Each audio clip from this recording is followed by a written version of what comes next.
Welcome to Fast and Hard with your hosts, Coach Matt Tyler and Will Pritchard.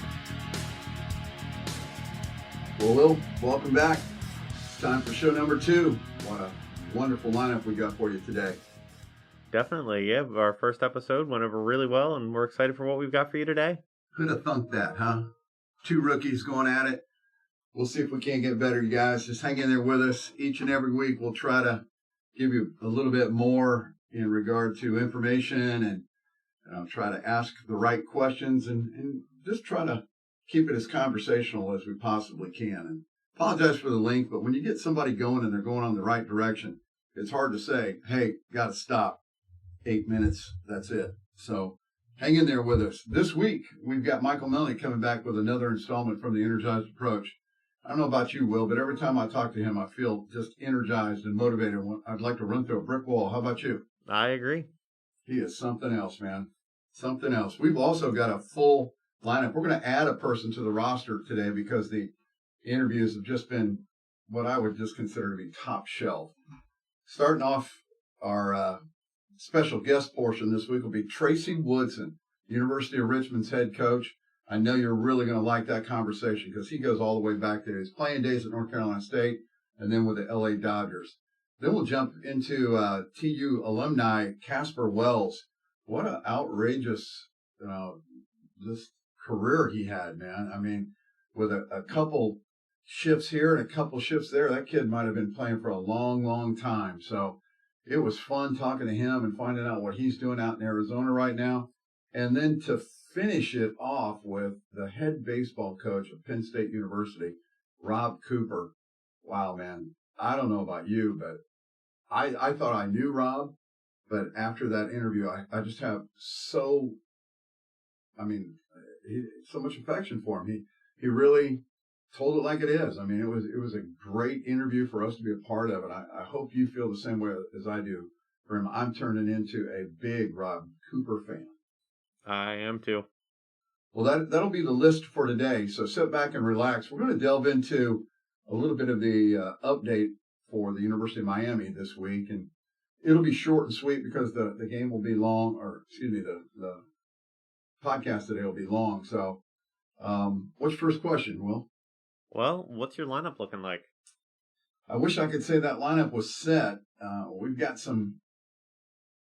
about 7 out of the 9 spots that we feel pretty confident about.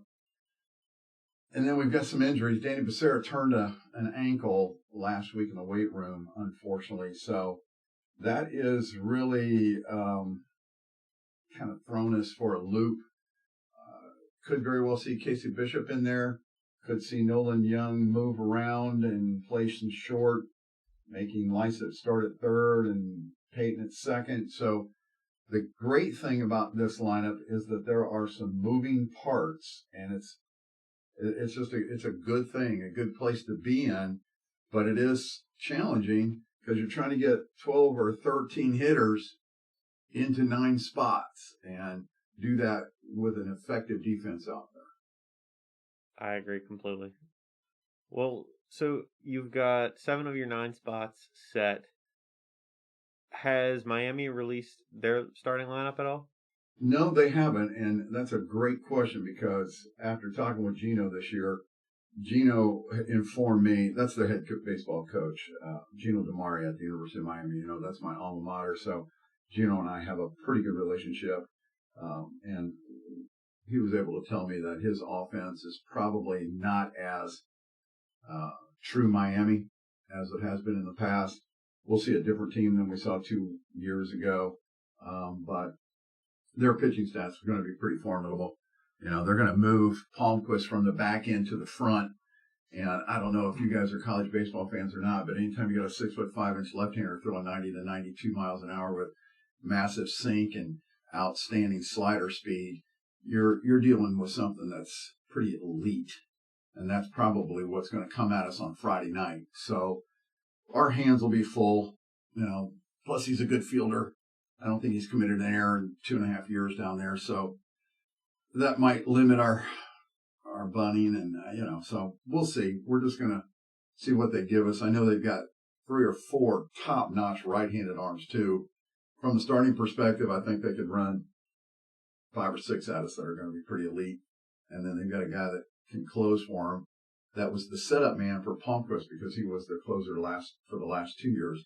That's going to run it up there probably anywhere from 95 to 98, touching 99 this fall. So I don't know about you, man, but I don't really want to see 100 miles an hour from 60 feet 6 inches. It's just not my thing. You know what I'm saying? Yep, I wouldn't want to see it either. I know. So I'll be trying to do all the motivating I possibly can that night just to make sure that we're all having fun. Because you know what? That's what it comes down to. You're going to be down in the Magic City. It's going to be beautiful. We're going to have a couple hundred of our fans in the stands. Who knows? We may even outdraw them that weekend. But I think it'll be fun. And we'll get our feet wet. We've got a tight-knit group, and that's going to pay off some dividends, if not this weekend, down the road. And I think everybody's just itching to get going. You know what I'm saying? Yeah. So if we can just, let's hang in there. Let's see what happens. Because as our little motivational speaker, Drew Forster, said with his power hour of entertainment, you never know. You never know. And I'm telling you right now, I've never felt as good about a team before in my coaching career as I do with this one. And I want to get it out there. I want to get it started. I just want to run with it, and I'll apologize already because we're going to be somewhat kamikaze this weekend. We're going to try some stuff. The baseball purists will say, what in the world is he doing? But we're going to put a little pressure on some people if given the opportunity. We're going to do some funky stuff. We're going to score some runs in some opportunistic ways, and we're going to see if Miami can handle some pressure. So wish us luck on that. I can't wait to get that baby started. All righty then. Let's get into this week's show. Each week, as promised, I want to take a deep dive or a deeper dive into the Energized Approach. And of course, I have my good friend and colleague, Michael Melnik, along with us for the ride this evening. And we will certainly get into the Energized Approach here in just a second, or at least this edition of it. But I thought it would be beneficial if we'd have an opportunity for Michael kind of to summarize where we came from and where we're going in tonight's show. Michael? Yeah, thanks, Matthew. It's good to be here again. Greetings to everyone. Just as a quick summary, when we talk about the Energized Approach, it really is just based on the idea that there really are 2 ingredients, I think, to success, whether, again, it's in life and relationships and certainly in sports and more specifically baseball. And that's having the skill set, which is obviously critical, but the other is having kind of the mindset and the energy and the passion around that. Most of what I talk about with organizations is not the skill set, because that's not really my area of expertise, but it really is saying, when you've got people that are developing the skills or have the skills and you want to make sure that they're tapping into it, have you also figured out how do we go after the energy that makes sure that they are tapping into their full potential? All of us know what it looks like when we're a little bit off, or our brains and our hearts just not quite in there into what we're doing, and how that affects performance, and how it affects relationships, how it affects, our business world and endeavors and those types of things. So with the Energized Approach, what we're going to be doing is really sharing a kind of a proven, time-tested strategy that's been used with tons of organizations over the years that actually show how do you generate energy, and then how do you make sure that you're steering it in a direction that really leads to success. Outstanding, man. I really appreciate that. And for those coaches or wannabe coaches, or for some of those players, for maybe even moms and dads that are out there listening tonight, when Michael speaks of the skill set, and I think of skill set, I immediately go to X's and O's in baseball, and how do I, what knowledge base do I bring in to my players and things of that nature. And then when he talks about mindset, obviously you already discussed that energy source that has to be present for cultures to thrive. And no more so than here at Towson, I'm constantly reminded that I play in a conference with nothing but fantastic coaches. And most of our teams that we play against are fully funded and have great athletes. Well, we have the same. So when you throw two teams on the field of equal talent, who wins? Who wins? Is it the coach that has the skill set down and X's and O's? I'm going to go out on a limb and say that both coaches are pretty good at what they do, or they wouldn't be where they're at. It's the team that has that mindset, that energy factor, that X factor. And I think Mike talked about it last week just a little bit in regard to, you could see the difference in that team in the second half. They really came to play for their coach. Well, play for me, play for themselves, play for their parents, play for their school, whatever it might be that gets them over the hump is usually the difference maker that we find the most successful on the field. It's not just the X's and O's, it's everything else that goes with that. And I can't thank Michael enough for walking us down the path of the Energized Approach, because as I mentioned to you before, it's something that we subscribe to here, and we want to improve on it each and every week, each and every day, each and every moment that I have an opportunity to develop a better, keyword here, relationship with my players and coaches. I have to take full advantage of it, and no better place to lead me to doing that than Michael Melnik. Michael, talk to us a little bit about what we want to talk about this evening. Well, I was thinking, the Energized Approach is based on 10 what we call essential energy factors. And there's certainly nothing that I invented. There are things and terms that everybody's heard of before, but they are things like commitment and communication and consistency and accountability. Those are kind of the primary ones. There's flexibility, inclusion, respect. We'll be going through all of those. But what I have found over the years is, whether it's in a business relationship, a sports situation, or whatever, that most of us do not function in what I would call a neutral world. In other words, if I'm having a conversation with somebody and then the conversation ends and then somebody goes up to them and says, "Hey, what'd you think of that conversation?" People typically don't say, "I'm completely indifferent. I'm neutral on that conversation." They're either going to go, "Oh, you know what? That was good. It was fun, or it energized me, or it was funny, or whatever." Or they're going to go, "You know what? He kind of sucked the energy out of me," or "It was depressing," or "It was whatever." We tend not to stay put in the middle. We tend to go one direction or the other. And what I have found out over the last 20 years is that there are a series of energy sources that tend to drive that energy in one direction or the other. The beauty of it is that it puts us in a position of not being just victims of it, right? It's not, and coaches have known this for years. Coaches rarely settle for being a victim of negative energy. If their team has, got low energy, that's the halftime talk at a football game, or between innings in a baseball game, or whatever it would be, of going, I'm not just going to sit here and be a victim of the energy of the universe. I'm going to start to try to drive that. So what I've had the opportunity to do, what I'm going to share with you today and then in more detail in the coming weeks, is what are those energy sources? What are the situations where if we take just enough time to take a deep breath and do what I call an energy assessment and really get a sense of, is it going in the direction I want it to go? Am I getting the response that I want? Are people on board with me? Or am I sensing some resistance? That if we notice those things, or when we notice those things, we literally have the opportunity at that moment to make some choices based on the essential energy sources to start driving that in the direction that we want. Interesting. Great. Lead on. Keep going. Okay. So the first thing I want to say, and I want to be real careful about this, it's not about being manipulative, because I think it can kind of sound that way, of going, I want everybody to feel this way, and so even if they don't want to go in this direction, I'm going to force them or somehow manipulate the situation. And it's not really that. I look at it this way. As a consultant, as a speaker, that's kind of my career. I am not a big fan of resistance. And if I'm going into an organization and I'm seeing people with their arms crossed and the energy's low and they're looking off in other directions, or they're on their phones and distracted, or whatever it would be, I don't want to say I take offense to that, but I'm sitting there going, well, wait a second. They brought me in to help.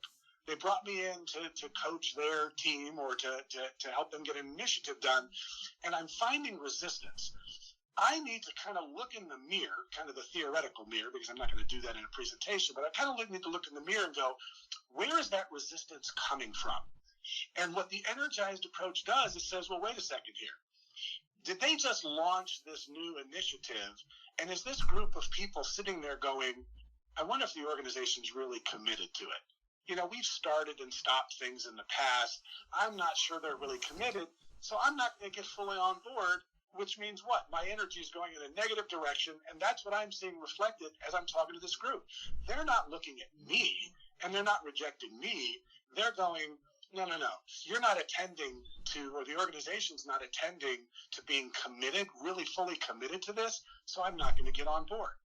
Or it could be, consistency, where, we've done these kinds of things before, but we do them sometimes, it seems like it's important, and then all of a sudden it's a week later and it doesn't seem to even be on the radar anymore.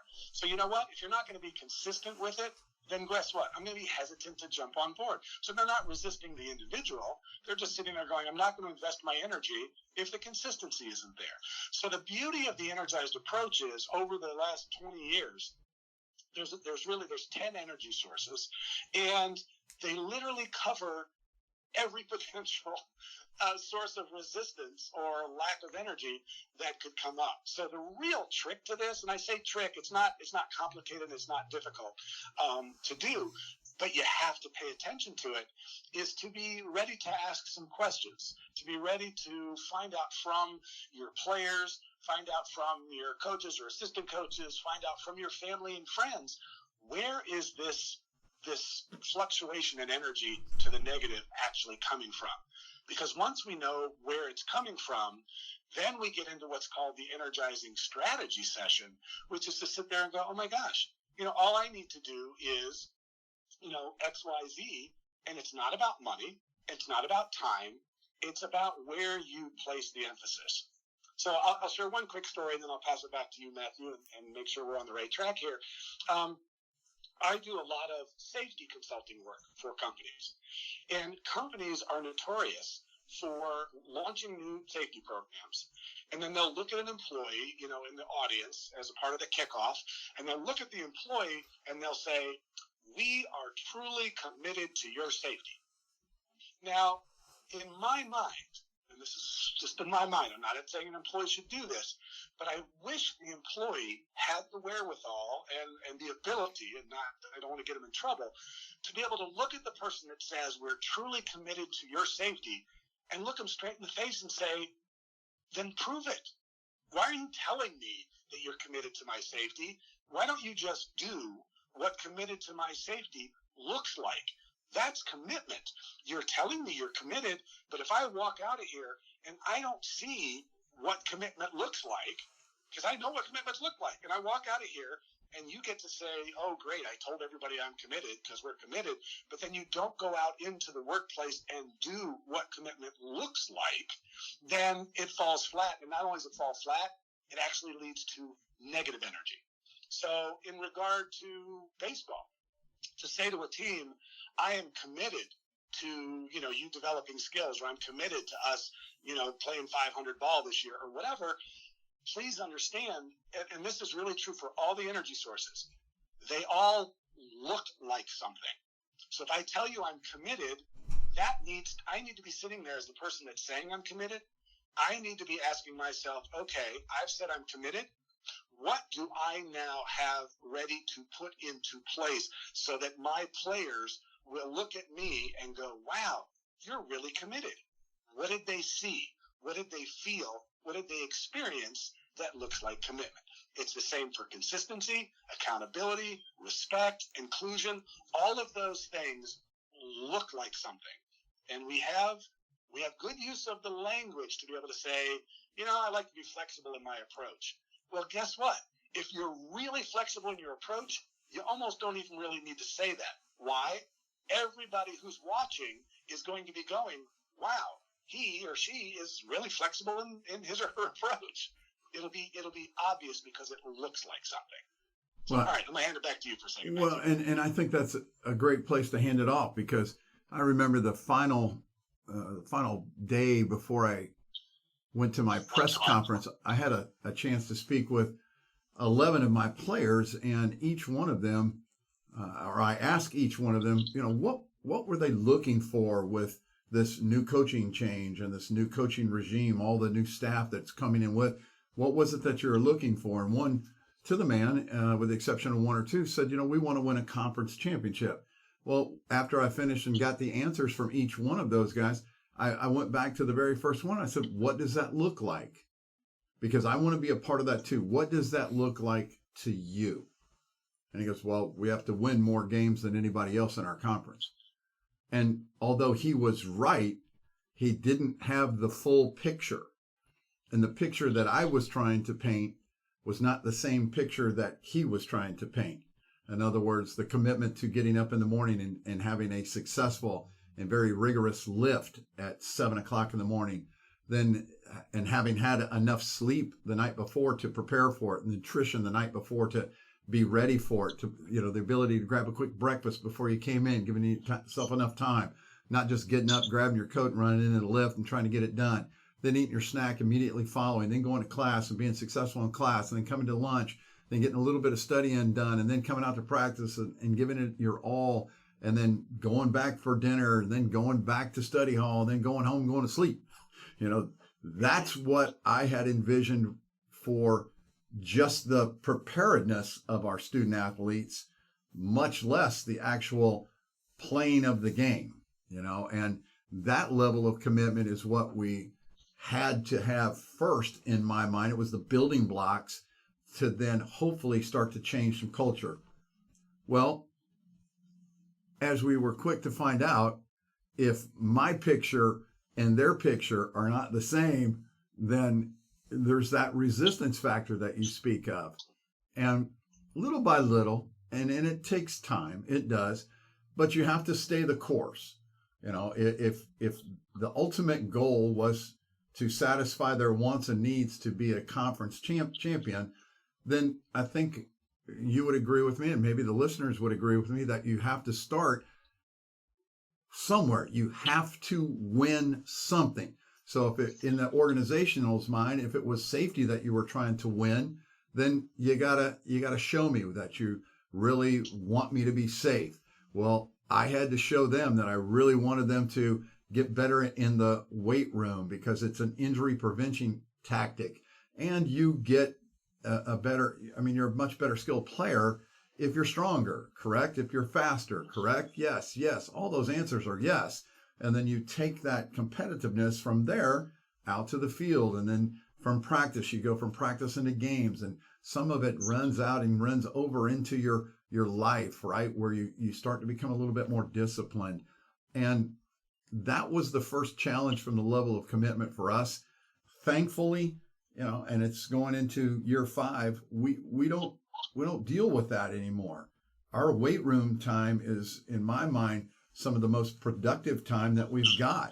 And it's a tribute to my players, because I want to say and think and feel and hope that they are doing the right things the night before, which leads them into a great morning, which then puts them in a perspective to go learn and then come back. And, it was funny. My assistant coach asked me, what kind of team do you think we've got?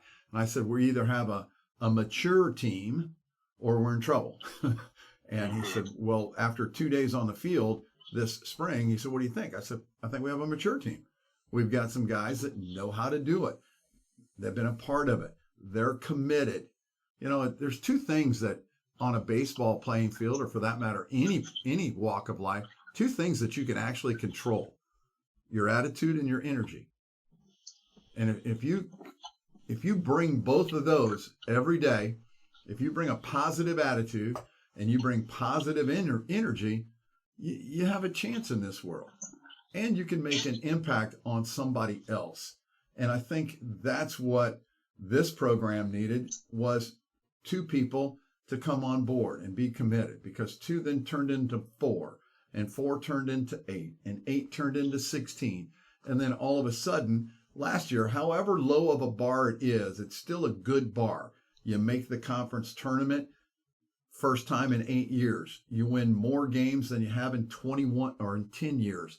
All of those things are positive reactions to that simple word, commitment. Yeah, that's awesome.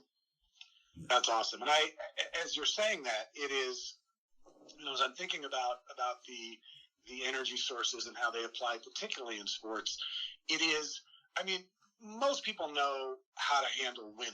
Okay. Now there are certainly times where it gets out of hand or the celebrations are bigger than what you'd like to see or whatever. But what a lot of times organizations don't do, and I'll put this even in the terms of safety, is that they know how to run their business when everybody's healthy. And then they struggle with what do we do when somebody gets hurt. So from a sports analogy standpoint, it's kind of like if we don't pay attention to the energy, we're kind of taking our chances of that our team knows really how to respond well when they win. But as a team, what happens with our energy when we lose? Because we can't anticipate we're going to win 100% of our games this year. How do we want to lose? If we're going to lose, not how do we go about losing, but what is that experience? Where does that energy go with our team? How do we use that as a stepping stool for the next game? How do we come back from that stronger? Those are choices about energy. If somebody on the team gets injured, have we thought about energy-wise, what do we do as a team? Because we could reject that person, they could get alienated from the team or whatever, or they can actually become an inspiration. We're making choices. And what's so interesting to me is a lot of people will say to me, Mike, I don't know that that's really a choice. I think it just happens. And I said, do you understand that letting it just happen is then the choice? Let's not pretend if you're not going to make an effort to drive it in the direction that benefits the players, the coaches, the team, the school, or whatever.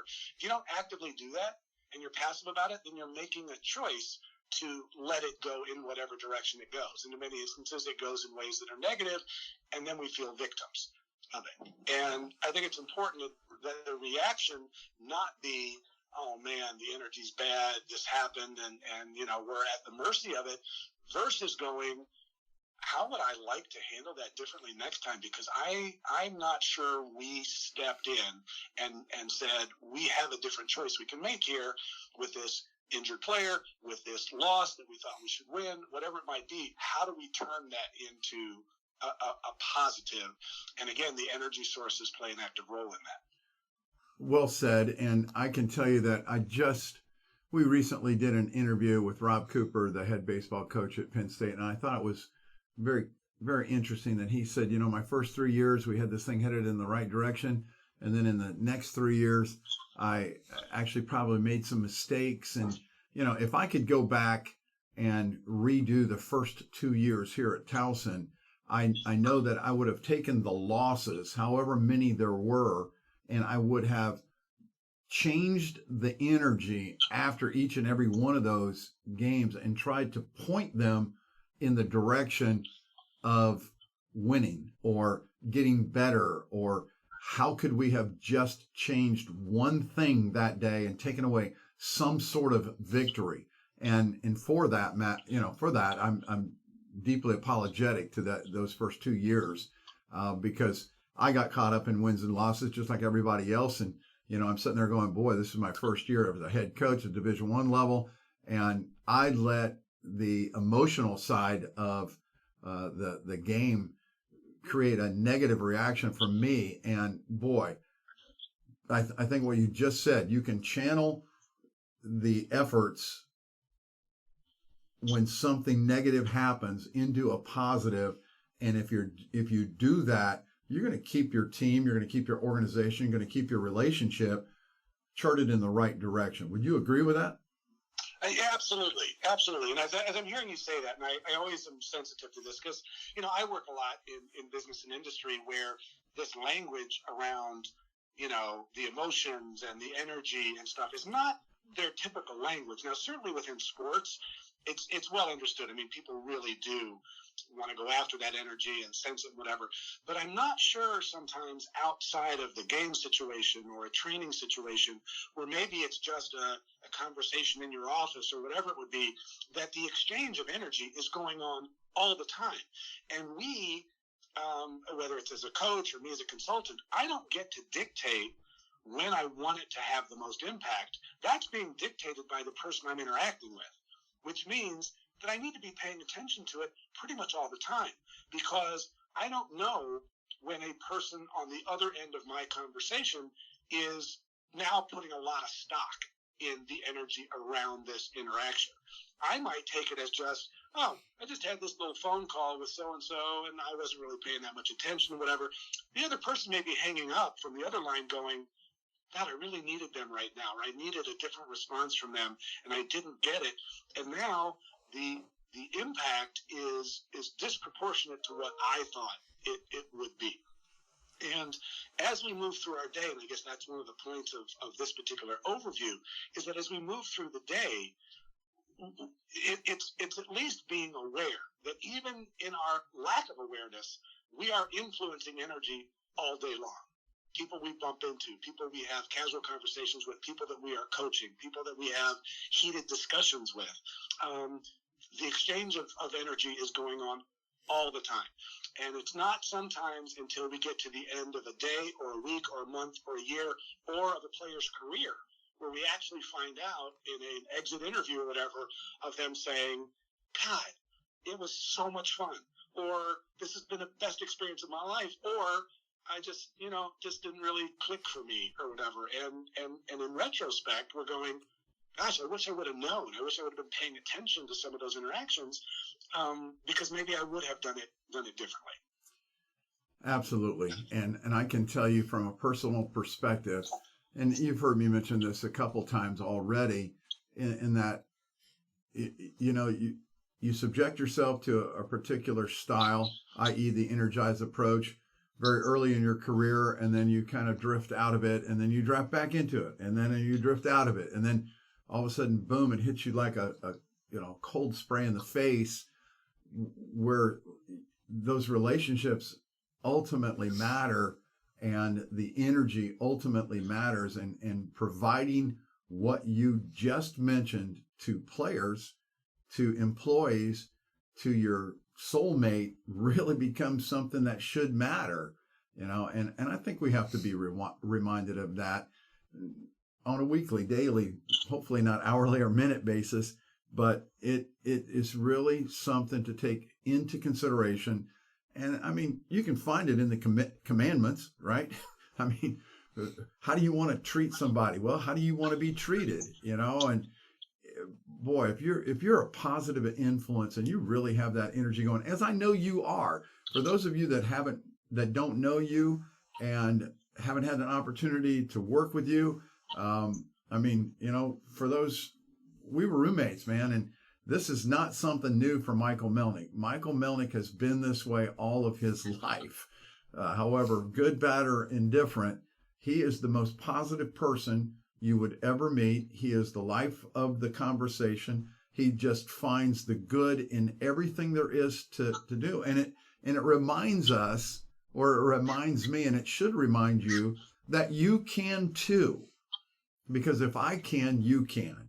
And it makes your life significantly better. It makes coaching, it makes playing, it just, all of those things start to fall into place here. And Michael, we can't thank you enough for being a part of this podcast and opening up at this personal and professional level for us regarding the Energized Approach and how to put it into your life. I know I'm preaching from the coaching perspective, but you and I have talked about this. This is very personal to me because I really want people to hear it that have never been subjected to it. And a day in the life of the Energized Approach. Thanks for coming on and sharing it with us tonight. Any closing thoughts? Well, I've got just a couple. I'll make them quick. But one of them is, people think about this as being some addition to their day, or it's more work, or it's more things to think about. And it'll be clear over the following weeks that it's not about effort. It's just about focus. It's about paying attention to it. Because, if you think about a team that doesn't perform, let's say it's football again, it doesn't perform well in the first half, and now you see the coach, literally red-faced and all energized and screaming at the top of his lungs and all of this stuff. And we look at that energy and we go, you do realize if that energy would have been present in the players in the first half, that coach would have never had to exert that much energy at halftime to try to get the energy. So, and it's the same thing in our relationships. If we don't attend to our relationships and pay attention to the energy, then we get in the arguments and in the fights. And let's not pretend that that's not energy expenditure. So this is really about choosing how we want to spend it. We're going to spend it anyway. It's either to try to fix things or repair things, or it's to try to energize them up front so they work in our benefit. And the last thing I would say is, and I tell this with all of my clients, that, you know, we try to make it fun and engaging, and I don't say entertaining necessarily, but light and energized. And I said, if you were going to go and let's say you wanted to have your house built or you wanted to get some work done, and you had two places where you could go to find the people to build it. One would be going to a birthday party to find people to build it, or you could go to a funeral. You probably wouldn't go to the funeral and look at all these, you know, solemn faces and go, wow, look at these people. Let's have them build the house. They look very focused. No, you look at them and go, I don't think they ought to build it. I don't see much energy in here. You go to the birthday party and you'd say, whatever it is that they've got, whatever that energy is that I feel, I want to tap into that. And it's the same thing with all of our situations, is making the choice of saying, what do you want the experience for you? What do you want the experience for the people around you to be? What do you want the performance level to be? All of that requires energy, and we can, through the Energized Approach and through the energy sources that we'll be talking about over several weeks, can tap into it. We'll go into much more detail in each one of them moving forward. Michael, you've given us a great tickler for next week. We'll uncover the energy source commitment the next time we talk, dive a little bit deeper into it. Thank you so much for sharing this evening with us. Always a pleasure to have you on. And, you know, I'm amazed at how you make me feel when I'm around you and when I just listen to you, and how it's supposed to be, man. We're supposed to treat each other with kindness and respect and all of the above, and just try to be a beacon of positivity. Everybody that's listening, that's what you need to do this week. Try to be that beacon of positivity and see what it does for not only those around you and those that you interact with, but see what it does for yourself. See what it does for yourself. When you do that energy assessment at the end of the evening, take a look. Take a look in the mirror and see what that guy looks like or what that girl looks like. I bet if she's a positive person, there's a big smile on your face. Michael, thanks very much. We look forward to talking with you next week. Have a good week, and we'll talk to you soon, all right? Always a pleasure, Matthew. Thank you. Thank you. We'll be back with you in just a second, but right now, a little word from our sponsor. This segment's brought to you by Towson alum Chris Russ, your real estate specialist. You can find Chris at chrisruss.com or call him at 410-908-7723. Chris specializes and takes great pride in helping others relocate to new towns, as he once did over a dozen times while pursuing his dream to play Major League Baseball with the Texas Rangers. With many buyers flooding the area due to the great schools, strong job economy, and a robust defense industry, Chris has teamed up with lenders that specialize in VA loans and a home inspector that served our military proudly. Whether you are looking to commute to Howard County, Fort Meade, Baltimore, Bethesda, or Washington, D.C., Chris is familiar with the communities and the commuter locations that will serve you best. That's Chris Russ at chrisruss.com, 410-908-7723. Another proud TU alum. That's Chris Russ at chrisruss.com, your real estate specialist. My next guest is Tarcey Woodson, the head baseball coach at the University of Richmond. I first met Tarcey as an assistant coach at Butler University when he was the head coach at Valparaiso. A lot of coaches had said, "Oh, don't try to talk to him. He's a pro. He doesn't have a good conversational spirit about him." And next thing you know, I went over and started talking to him. Not only did I turn into a good friend of his, but we had the opportunity to coach together 4 years at the University of Richmond, and I wouldn't be where I'm at right now without his help, his guidance, and just overall friendship. So I want to welcome Tarcey Woodson to the show today. Tarcey, how you doing? All right, Matt, what's going on there? We're getting ready just like you're getting ready. And I thought I'd, reach out to you first and have you come on the show as our special guest because you mean so much to me and my family for giving me the opportunity that you did. But before I get into that, man, I think my fans would like to know a little bit about you. Richmond boy, right? Yeah, I grew up in Richmond. Went to NC State out of high school. I played basketball and baseball in high school, and trying to play both in college. But when NC State came for baseball, I always wanted. I'll be honest, I wanted to go to Virginia, but at that time they recruited a lot of the Northeast kids, and I had the opportunity to go to NC State. I went down and visited, and I loved it, and it was just a no-brainer for me. And it probably wouldn't be where I'm at without NC State and Coach Sam Esposito, who passed away about a year and a half ago, and that was very sad for me. It's somebody that I could call on anytime. So got drafted after my junior year, and then spent 14 years playing pro ball, 8 years of coaching and managing, and got remarried and had 2 children from that marriage, and just didn't want to miss my kids because I have an older one, Michael, who's 32. He's the head tennis coach at Baylor, who played number 9 Texas tonight, as a matter of fact. Baylor's number 2 in the country, but I just didn't get to see him growing up. So when I got remarried and had my daughter in August of my last year managing in AAA, I just said, this is it. I just don't want to miss her growing up. And then a year and a half later, we had my son, TJ, they're juniors in high school and a freshman in high school right now. So I think being in college, I've had the opportunity to watch them grow up and watch all their games. And, it's, as the head guy, you can do pretty much, it's your thing. It's your program. And, I've always been like that with all my coaches. If they've got kids, I don't want them to miss something, that they are, it's very important to them. So that's where now I'm at Richmond. This is starting my 9th year. It's amazing that you have put together that type of resume. A lot of people probably didn't realize that you went to North Carolina State because you're known for your pro career. Can you share with us a little bit about your history as a player at North Carolina State? Because I remember talking to you a little bit about that, and Coach Esposito, your numbers were pretty gaudy. Yeah, when I went there, I was a shortstop. I was 6'3", 180 pounds. By the end of the year, I was 6'3", 220, put on 40 pounds. Hadn't drank a beer in my life. So it was, lifting weights and just eating. It's, all the guys know in college, it's pretty much all you can eat. And I gained that weight. And so that moved me off the shortstop. And Jim Toman, who's now the head coach at Middle Tennessee State, was our designated hitter. And he went down with an appendicitis attack the day of our game against Duke at Duke. And Coach Esposito put me in as the DH, batting 4th. I think I homered and doubled that game, and I never came out of the lineup. So, my junior year, I was ACC Player of the Year. I think I was second-team All-American behind Mark McGuire.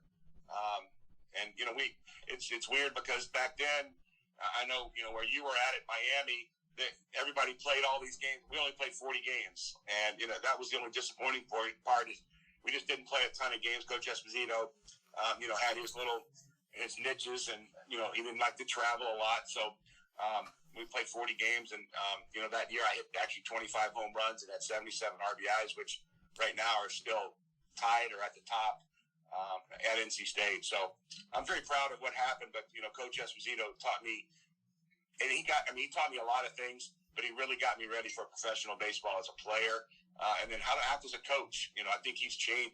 He changed a lot through the years. He was a yeller and a screamer, and with me, he was very calm. And I used to joke with him, when you do well for your coach, they got to kind of treat you better. But I was a pretty, I think I was smart, and I didn't screw around a lot. When I was playing, I was pretty serious about things. But there were a couple dumb things that I did, and he made me see what I was doing wrong, so I wouldn't make that mistake again. So I do owe him a lot. So then you take that career at NC State, you parlayed that into the LA Dodgers, man. That had to be something. I don't know about you, but we've all got dream teams. Was the Dodger your dream team?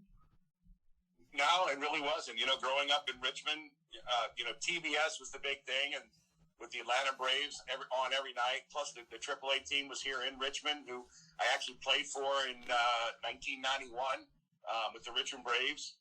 But, Baltimore was 2 hours away. So, I was a big fan of Brooks Robinson. I was a big fan of Dale Murphy with the Braves. So those were kind of my two teams, but I think that goes by the wayside, when draft day comes, and when I was picked by the Dodgers in the third round, and ecstatic.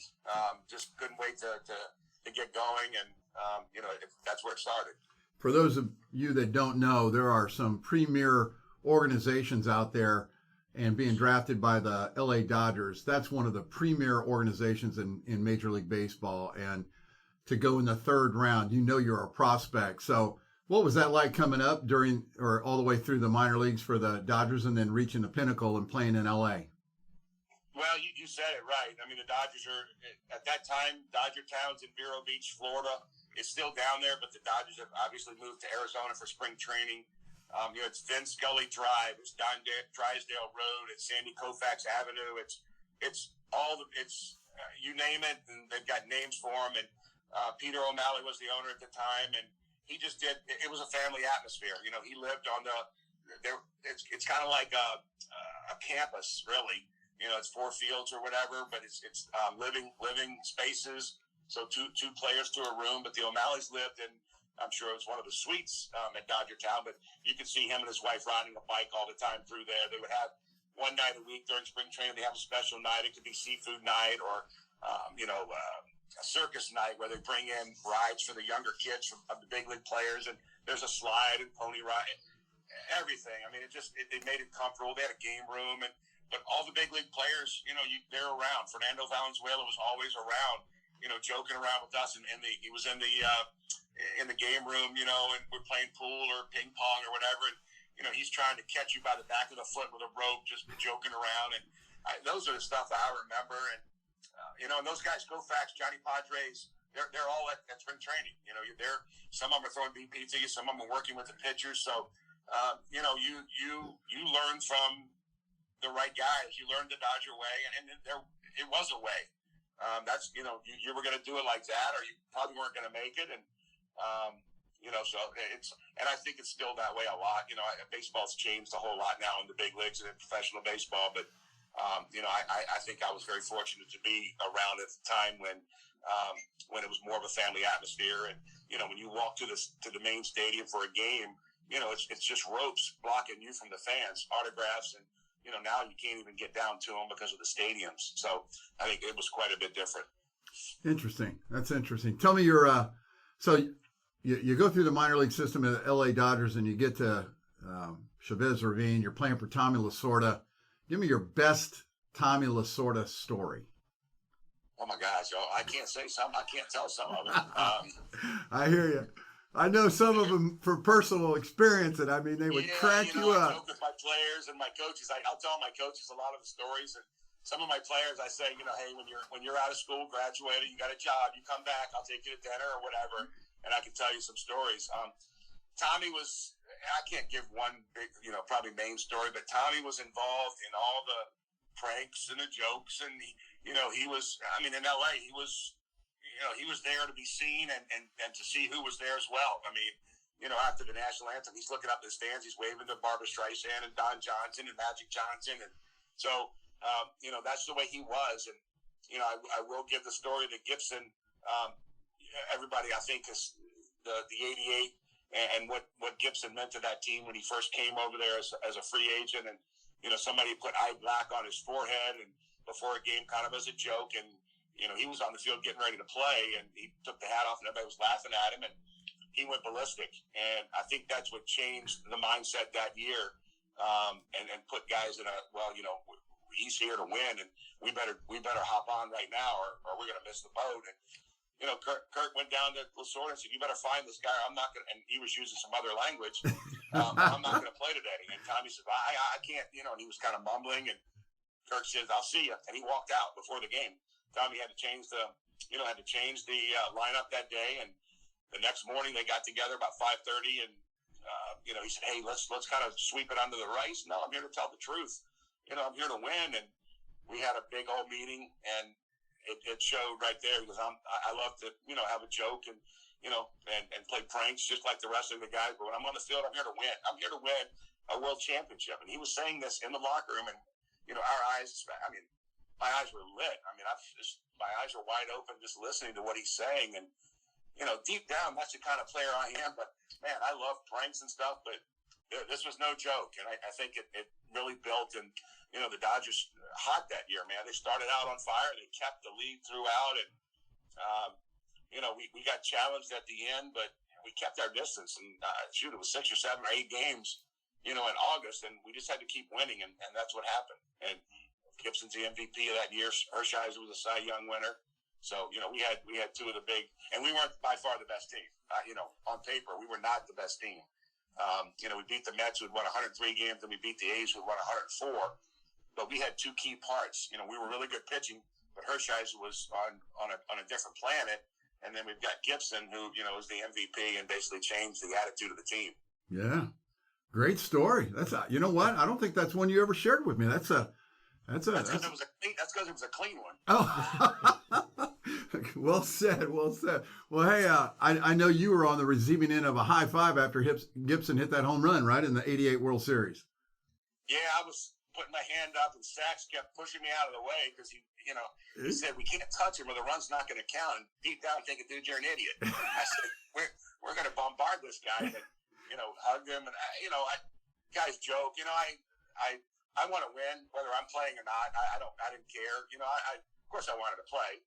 But if I wasn't playing, I'm the biggest cheerleader because I want to win. If they called my name, hey, Tarcey, go do this, I'll do it. But we had to be very gentle with him because, everybody's jumping on him and squeezing, and he could barely walk with the bad hamstring and the bad knee. Both knees and legs, and and that was the only at bat he got in the World Series in '88 was his game 1, and we won it in 5 games. Yeah, I've been the recipient of both of your World Series championship rings. You did a little stint managerial wise with Florida. Tell the guys the difference between the 2 rings, if you would, for me. Well, the Dodger ring is it's not as gaudy as they are today. It's a nice ring with a bunch of diamonds in it. So it's got real diamonds. The Marlins ring I could probably put on 3 fingers. It's that big. Of course, being a Double-A manager, I was a Double-A manager that year, so all the managers in the organization got the ring. And it's got the Marlin, but there was a special diamond inside the Marlin's eye. So mine is not, mine does not have diamonds in it, but it's still a nice ring, but it's probably 3 times the size of my Dodger ring. But, the Dodger ring, of course, means the most to me because I was there. Sure. So from playing to coaching, let's transition. You start your coaching career at Valparaiso. Is that correct? Yeah, college at Valparaiso. And you went on to win a Horizon League championship. You take Florida to the mat with you. I mean, tell us a little bit about that experience. Well, when I took over Valparaiso, that's where my wife had played. Her and her twin sister played basketball there. The athletic director had been an assistant AD at NC State. So I knew of him, didn't know him personally. Mark LaBarber gave me a great opportunity. He gave me what I needed and of what he could. Valpo wasn't a baseball school. It's a basketball school, but, if I needed something and he could get it for me, he got it. And it took 5 years just really to be competitive. We played well at times. We beat some big schools at times. And the 5th year in the Horizon, we got to the championship game. We lost to Wright State. Wright State and UIC were the 2 powerhouses in that league. And, when we joined that, on my 2nd year at Valpo, we joined the Horizon League from the Summit. And I just said, if we're going to win, we're going to have to beat UIC and Wright State. And my 6th year, we won the regular season and went to the tournament and beat Wright State in a 1-game playoff at the end. We both had 1 loss. And we beat them pretty handily. And, that winning that first time, we were played in the Purdue regional, and it was Purdue, Kentucky, us, and Kent State. And I think we lost 7-2 and 8-1. But we were just happy to be there. And I think, for that, I always tell my players now, man, it's, the first time people are happy to be there. You got to be ready to win. And then the next year we finished 2nd in the conference and we swept through the conference tournament. A couple close games and then we threw a 3-0 shutout in the final. And we went to the Indiana regional and they ended up going. They had Kyle Schwarber and a couple big leaguers on that team. And we had them 4-1 at their place.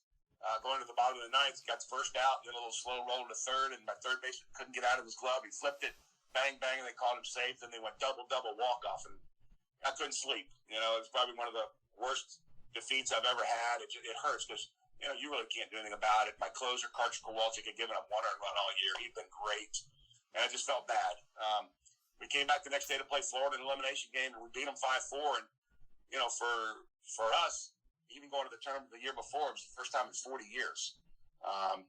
And then, you know, to beat an SEC team in the playoffs, and we lost 5-4 the next day to Austin Peay. So all 3 games were 5-4, and I always say, man, if we could have beaten Indiana and been in the winners bracket game, I had enough arms to win that. Not to say I would have, but I had enough arms to win that. Now, you know, Indiana would have to come back and beat us twice, which they probably would have. But, you know, there's always what if. So Sure. But, you know, we just had a bunch of kids. We had a bunch of kids that were battlers, man. You get those kids that, you know, hockey players and football guys, and we battled, and you know, that was that. But it was a great experience. Let me put you on the spot. You've been around for a long time. Tell me the best player you ever coached. Pro ball? No, let's go college. Well, I'll go pro ball because I got to get Miguel Cabrera. Oh, well, yeah, I guess I had him that's a pretty good one. 19-year-old when I was managing in AA, and it was unreal. I mean, now, you know, everybody knows where he is today, and he's going to be a Hall of Famer, should be first ballot. And I'm looking at a 19-year-old kid that's just, you know, skinny, young looking, really young face, you know, and guys are saying, this kid over here is going to be your third base. I said, oh, wow. I said, really? And I watched, and then just throughout the year, just banging balls off the right center field wall, which for young 19-year-olds in pro ball and AA, you know, you don't, it's hard. You know, guys want to pull the ball, and this kid was hitting all over the place. And I was fortunate to actually that year to send him and Dontrell Willis to the big leagues from that team. So, wow. College, you know, I've had some really good ones. The best athlete and best player you've seen him play, Kyle Goodell, was probably one of the better guys that I've had. I've had some good arms, but I think Kyle was probably the only guy I've had drafted out of high school, and then you know, he went to 6 rounds his junior year with me. Yeah, 2 good players, man. Thanks for sharing that with us. Hey, I'm gonna pay you a comment. What word am I looking for? I want to pay him a compliment. Yeah, sorry about that. Remember, don't try this at home. It's not that easy. A compliment, and then I'm going to let you go. But before I do any of that, you got to promise you'll come back on this spring and tell us a little bit about your team and how you're doing. Fair enough? Only for winning. Okay. Well, listen, here's my compliment. I played for a legendary coach by the name of Skip Berman. You've played for 2 legendary coaches, Tommy Lasorda and Sammy Esposito. And Joe Torre, so we'll throw him in there as well. Yeah. You are one of the few that I can honestly say possess what I call the 6th sense.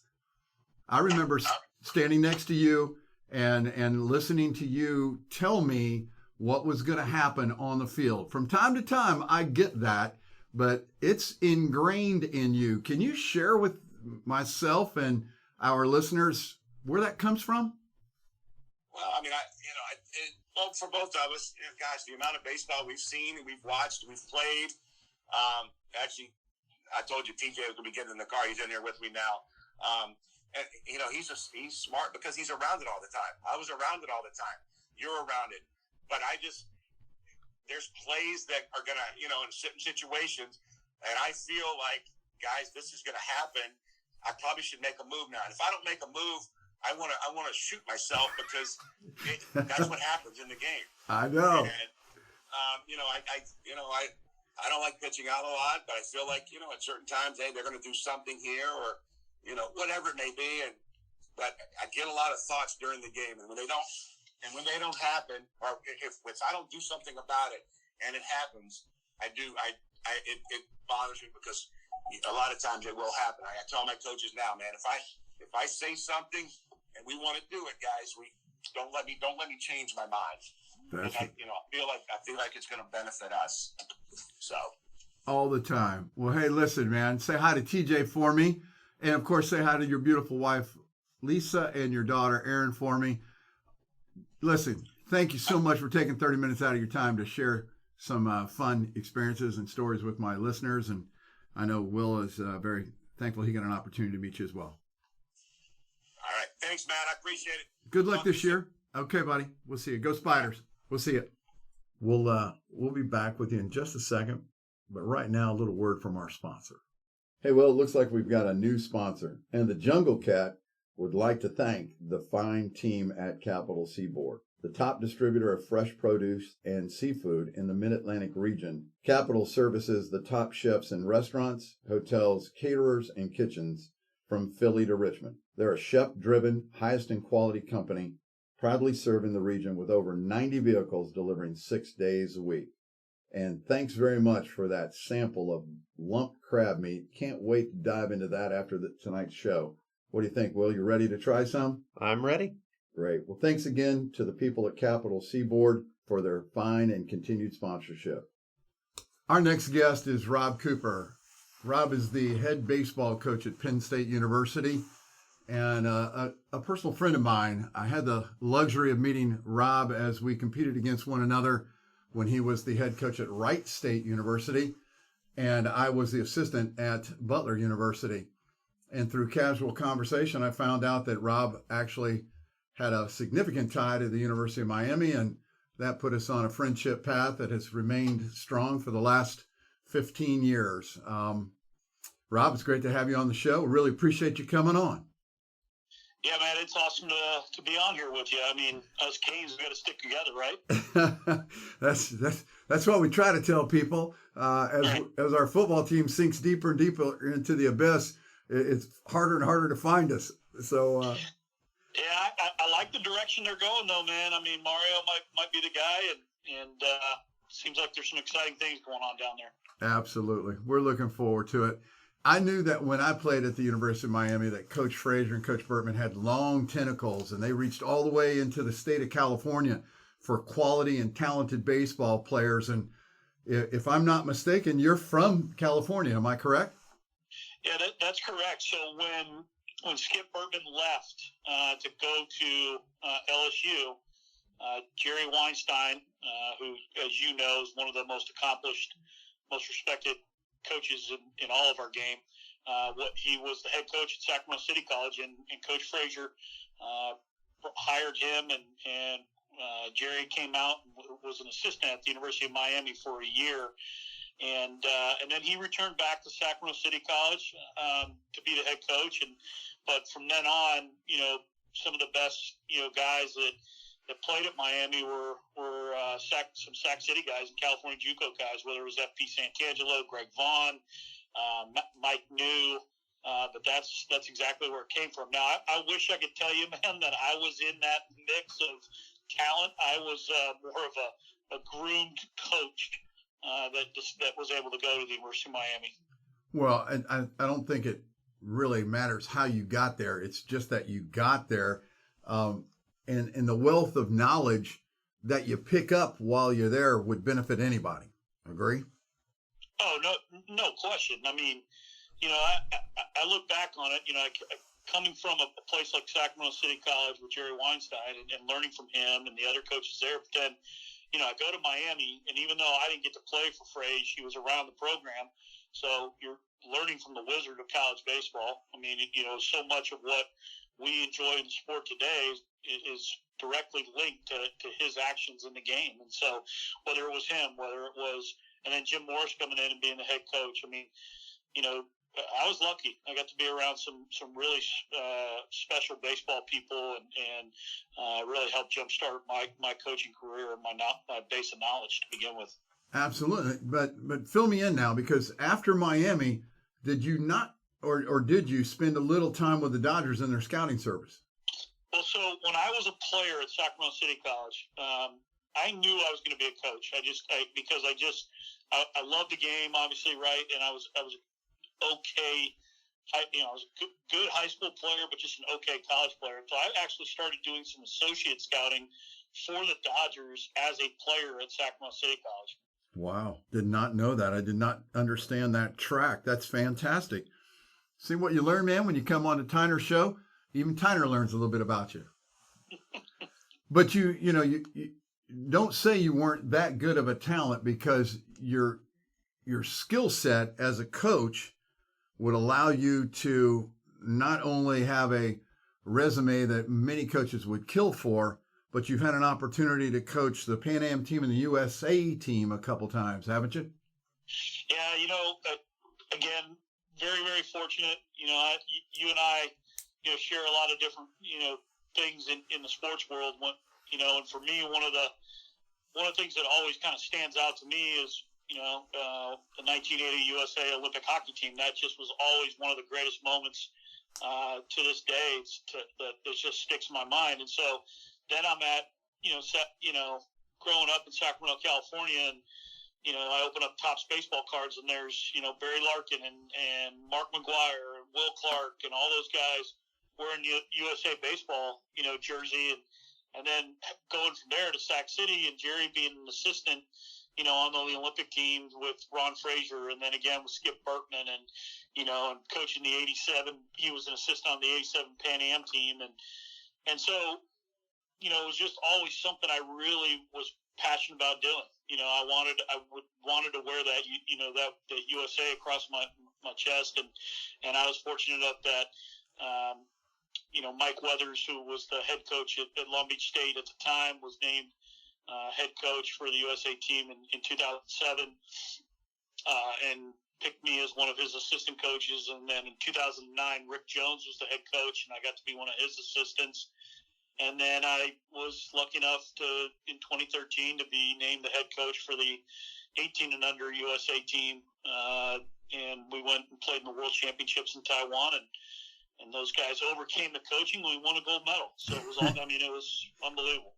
Yeah, that's what I tell people. How's your team look this year? Pretty good. If I push the right buttons, we'll be okay. And if I don't, well, be another long year for the Tigers. But yeah, that's fantastic, man. 13 must have been really special for you. 1, to travel, and 2, to win it. I remember when I first got picked to be an assistant for USA Baseball by Mike, and he said, "Coop, when you hear the national anthem for the first time with that, wearing the uniform for USA Baseball, the national anthem's going to sound different." And he was right. And so to go in 2013 with that group of kids that you pick the team, you really have about 48 hours before you pick the team, and you're leaving the United States, and you're in Taiwan, and now you got to play in the World Championships. And to this day, those guys were still in a group text chain, and I'll take that memory of standing on that podium and with those guys and listening to the national anthem, and I'll take that to my grave. It's something that will always stick with me. Probably a surreal moment. And I know personally, every time I hear it when I have a uniform on, and for that matter, every time I hear it when I'm a spectator at a sporting event, I get choked up. There's just something about our anthem and being an athlete or a coach. And once you have heard it at a particular field of play, if you're American, it does something to you. And yeah, it really does. And I was born at the United States Air Force Academy, so my dad was stationed there. He served in Vietnam as in the Air Force, and I have a big admiration for those that served and protected our country and fought for our freedoms. And so again, besides the fact that it's the national anthem of our country, just knowing what people have done and the ultimate sacrifice and the price that they've paid to protect our freedoms is, it's special. Absolutely. And that's an interesting little tidbit there. Not many people are born at the Air Force Academy, so I got all sorts of fun facts about Rob Cooper. Well, I'll tell you what. Let me walk back through. Let's play word association. I'm going to say Tulane University. What do you got for me? First thing that pops in my mind is Rick Jones. He was the head coach there, and unbelievable mentor to me, Hall of Fame coach. But I mean, shoot, the food in New Orleans. I mean, you've seen me up close and in person, man. This body was made by food. That's for darn sure. So, but yeah, the food in New Orleans, great town, great city, and good place. Correct me if I'm wrong. Don't you have a little influence on the offense? I did. Yeah, I was the hitting coach that year, and we had some guys that could really hit, and so they made me look really, really smart. That's what Bertman always used to tell me. And for those of you that don't know, I played for Skip Bertman, who went on to fame and fortune at LSU, went to the World Series 9 out of 10 years and won 5 national titles. He told me if I wanted to be a good hitting coach, to recruit good hitters. And I was like, well, that's worldly. Thanks very much for that tidbit. So now all I got to do is go out and get good hitters. Wake Forest, man. Tell me about Wake Forest. So, I had been at the University of Miami, and at the time, Wake Forest had a job open up, and it was for the number 2 assistant, but it didn't pay. But I wanted to start getting on the field and coaching and being able to recruit, and a chance to be in the ACC, and George Greer, the head coach at the time, didn't know me, but took a chance on me, and so I went there, and I was only there for 1 year, but I met my wife there, and so Winston-Salem and Wake Forest and just that whole experience is something that's very, very close to my heart, and just it was a great experience and a lot of great relationships from there. And for those of you that don't know, he speaks of his wife Maureen. Talk to me a little bit about Oral Roberts. What was that like? One of the most enjoyable years I've ever had coaching. I mean, I was lucky enough to coach with Rob Walton and Eric Fulmer, who's now the head coach there. So it was a great staff, and great, chemistry there. But our team was really good. It's one of the coolest experiences I've ever had. Where this is a true story. We played on a Wednesday at Wichita State. They were ranked in the top 20 at the time. We beat them in the night. We won the game, tight game, good game, in front of a great crowd. Then we bus back to Oral Roberts. We get up early next morning. We fly out to Arizona State. They've got Dustin Pedroia playing shortstop. They had just come off with like 2 back-to-back weekends in the pack of, I think, sweeping people. They were ranked in the top 10. And we took 2 out of 3 from them. Then we get back to Tulsa, and we play Arkansas at Arkansas after they had just swept somebody in the SEC, and they're ranked in the top, I think, 15, and we beat them on a Wednesday. And so in a week, to watch what these guys did, all on road games, all at major venues, it was a great team. We lost in the regional final in Austin to Texas.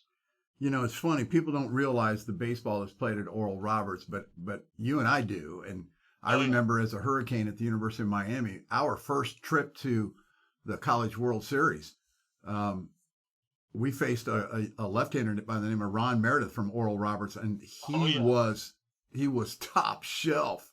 And I mean, what a great baseball program they had, they have, and they continue to just produce winner after winner after winner at that school. No, they really do. And it was a neat.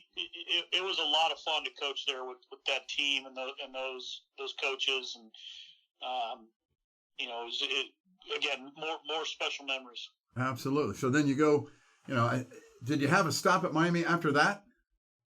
No, I got hired at Wright State. Okay, you went right to Wright State after that. Okay. Yep. So it was kind of an interesting deal. My name was given to the guy who's Bob Grant's now the AD at Wright State, but at the time he was the associate AD, and he was running the search, and my name was given to him, and the guy said, "Hey, Bob would like you to call." I called Bob like on a Sunday night, we talked, and I know it's like I can tell there's a good connection. He goes, "Well, let's do a phone interview tomorrow." So the next day we do a phone interview, and he calls me back later that night. He goes, "Man," he's like, "Rob, I really enjoyed our talk, and I would love to bring you in, but I went to our AD, and he just feels like we kind of are a little too far down the road. We already got 5 candidates, and that we're bringing on campus." And I was like, "Hey, I get it, no problem. It was, you've been super professional with me, I wasn't looking to leave Oral Roberts, and then he said, but you never know how these things work. He's like, hopefully we'll connect again down the road. Like about 2 weeks go by, and I get a phone call from him, and he's like, hey, remember when I said you never know how these things go? And he goes, I just can't get it out of my head. And so that's when I, got a chance to go on campus and interview at Wright State. So it was kind of interesting. Little did they know they would be hiring the Horizon League Coach of the Year, two-time Coach of the Year, correct? Well, I don't know what they thought they were hiring. I mean, and I don't know if I knew what I was getting into, that's for sure.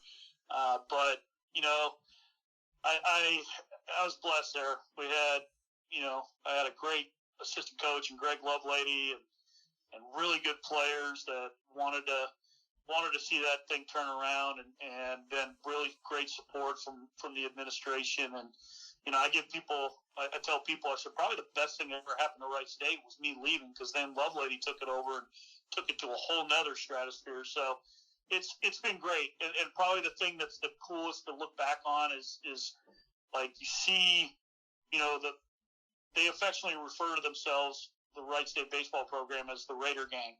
And that's just something that the players, when we were there, started calling themselves. And so, there's a really cool importance of having been a player there and being a part of something really special. And that's awesome. How much do you think winning plays a role in the development of something like that? It had everything to do with it. One, you had a program, turn around with guys that sold out and bought into believing they could be really, really good and being a part of something bigger than themselves. And so then, in 2005 was my first year as the head coach. And then the very next year, we had a good year. We got hot in the tournament. We won the tournament. And that was our first championship. And then the standard and the bar had been set as to kind of how we're trying to do things and what it means to be there and wear that uniform. And then just kind of every class after that kept adding to it and adding to it. And I don't mean so much in just championships, just in the standard. Like, hey, if you're going to play here and you're going to be a part of this, this is how we're going to go about doing things. And, and then Jake Hibbert, who I know you remember him, he was a really good player for us, but he was also he still is an extremely creative guy. And he would come up with these graphics and stuff, and he kind of just started, with the guys, they started kind of referring to themselves as Raider Gang. And, he drew a logo and all that kind of stuff. And we had, in 2009, we had a really good year. And I think that might have been the first year that we beat the number one ranked team in the country. We were lucky enough to do that a couple times while we were there. And that's kind of where it birthed out of, was there. And it's just been something that, and then when I left, Lovelady did a really, really good job. Like their practice shirts say Raider Gang, like the uniform has a logo of it.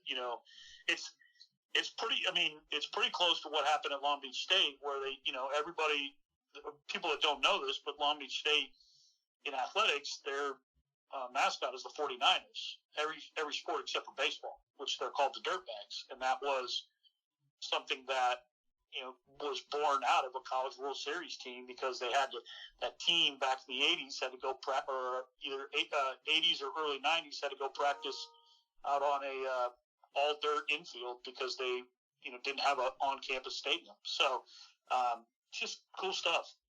Only happens in baseball. I love it. It's good stuff. And then you parlay Wright State into your current position at Penn State. Obviously, tough, man. Tough baseball. Big Ten's pretty good. Yeah, it is. It's the Big Ten Conference over the last, 15 years where it is now, going from a 1, maybe 2 bid league to now anywhere from 4 to 6, with Michigan being a win away from winning the national title back in 2019.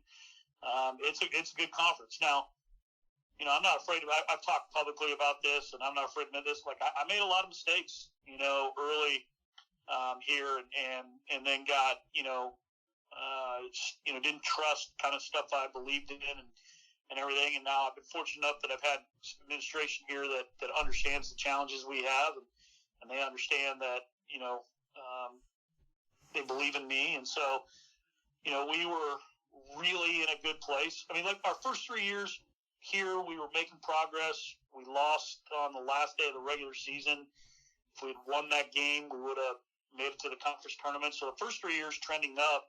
The next 3 years were really, really, not great. And again, I take full responsibility for that and made some mistakes and had to, make some changes and do some things and get back to doing some things that I know work. And then, coming into the 2020 season, we were 10-5 with a group of guys that really culture-wise really were bought in, and then obviously COVID hit, and so then we didn't have much of a fall, just like lots of places. We didn't get hardly any fall in that fall of 20, and then the Big Ten made the decision to only play conference games. I tell this to people, and again, we all, you included, Matt. We all have our COVID horror stories that we've had to deal with, and our players have had to go through so much. But when we were the very last team, us and Miami of Ohio were playing each other when COVID was basically like canceled the NCAA season, and we were the last Division I event to get played.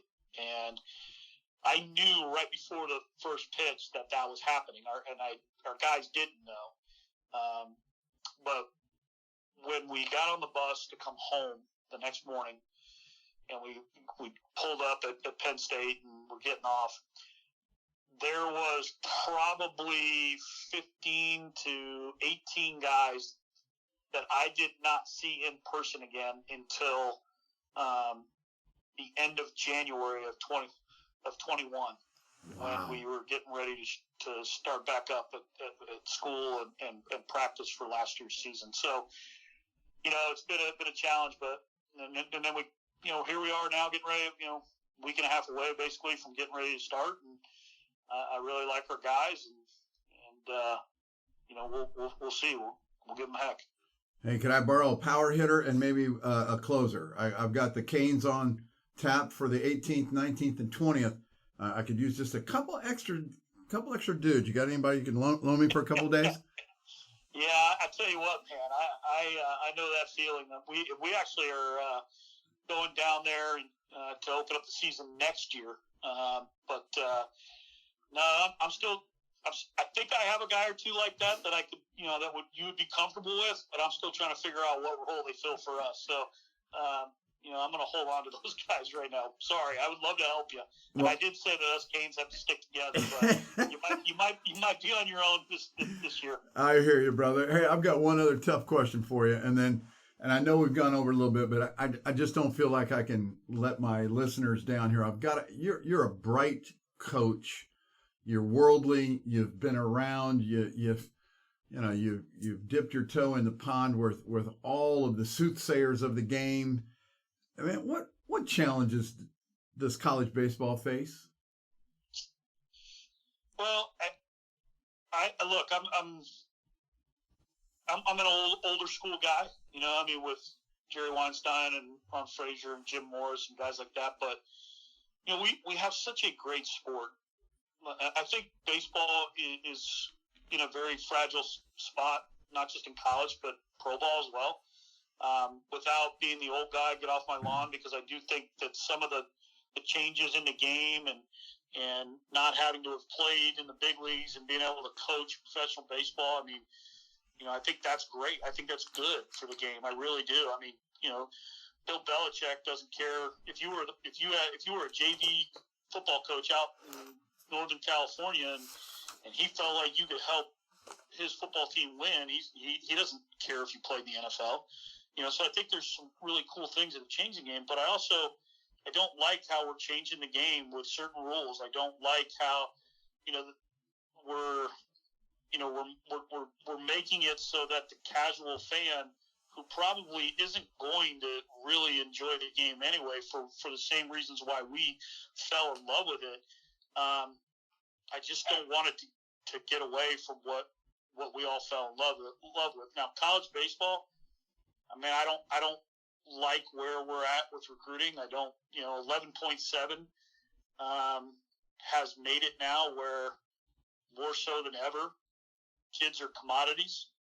And again, I go back to me personally, okay? And I was not a good player. I was a very below average player. And if Jerry Weinstein had just looked at me as, what's his batting average? How many starts does he have? He would have never picked up the phone to call the University of Miami. And because of that, I've got to do some unbelievable things and met my wife and took advantage of some great coaching opportunities. And nowadays, there's lots of programs out there that are just hurrying up to commit and collect talent. And then they were just like, hey, we'll figure it out later. Well, there's a lot of kids that are being told, after shutting down recruiting processes and being about a month or two away from showing up on campus, being told, hey, you're not coming here. We don't have your money anymore. And it's a problem. I don't like it. And so I think I love our sport. We have an unbelievable product. We have, but we could do better. And I think, we need to in order to have this thing continue to grow and be the sport that we all grew up, loving. Well, brother, I echo those sentiments 100%, and I really appreciate you putting yourself out there like that. Hey, I want to reserve the right to give you a jingle back later in the spring, see how the Nittany Lions are doing and how Rob Cooper's doing. Would you give me that opportunity? Yeah, absolutely, 100%. I may call you first. I may need to be like laying on the couch like I'm in therapy trying to figure out if we're going in the right direction. So don't be surprised if I call you as well, buddy. All right. Well, ladies and gentlemen, that's Rob Cooper, the head baseball coach at Penn State. Go Nittany Lions this year. Have a great year. Rob, say hi to all your players and coaches, and we wish you nothing but success. Thanks again. Thanks, brother. Appreciate you. All right. Bye-bye. We'll be back with you in just a second. But right now, a little word from our sponsor. Hey, Will, we picked up another sponsor tonight. All right, who is it? Advanced Collision in Beltsville, Maryland. Serving cars, buses, fleets, RV, recreational vehicles, and emergency vehicles. They upfit in the Washington, D.C. and the Baltimore areas. Advanced Collision LLC excels at providing paint, dent repair, and auto body work services for your automobile. They use the best products available today for your automobile, and they only use certified, skilled, highly trained technicians backed by state-of-the-art equipment on your repair. And for a couple months, the Jungle Cat and his family kept those techs in business. They offer custom paint and design, professional body work, and repair services for all types of cars, trucks, buses, and recreational vehicles. So if you have a vehicle that needs repaired, do what the Jungle Cat does. Call 301-595-9377 to schedule an appointment. Advanced Collision, your best bet when it comes to automotive repair. My next guest is a Towson University legend. His name is Casper Wells. He is certainly one of a kind. Didn't necessarily dot the record book, but just played an unbelievable amount of good baseball here. Good enough to get drafted in 2005 and go on to a very long career in professional baseball. Casper, how you doing, man? I'm doing great. I don't know about being a legend, but I do know about some of those record numbers. I mean, I got it 1 year. I left early, so I had a whole another year. I could have threw some numbers up there, but yeah, it's good to be on. Thanks for having me on. I'm really excited to be on this program with you guys. Talk baseball. Yeah, and you come from a line of just phenomenal Towson University baseball teams back in your era. I mean, you guys were known as Murderers Row. You had guys that could hit the long ball, extra base hits. You had great pitching, fielding. And 1 year, I don't know if you know this or not, or if you can remember it, you scored 70 runs. Who, I did? You did. In 2005, you scored 70 runs according to the record book. It's only been beaten one time. It was done 72 times, or a player scored 72 runs 4 years later. 70 runs in 1 year. That's incredible. Yeah, I'm not even, man, I was way lighter back then too, you know, so back in my 190 days, I guess I can move around the bases a little bit. Yeah, I mean, yeah, that's good. Well, before we jump into that Towson career, let's go back just a bit, man. You're from New York, right? Yeah, I grew up in upstate New York, Schenectady, for those of you that heard of it.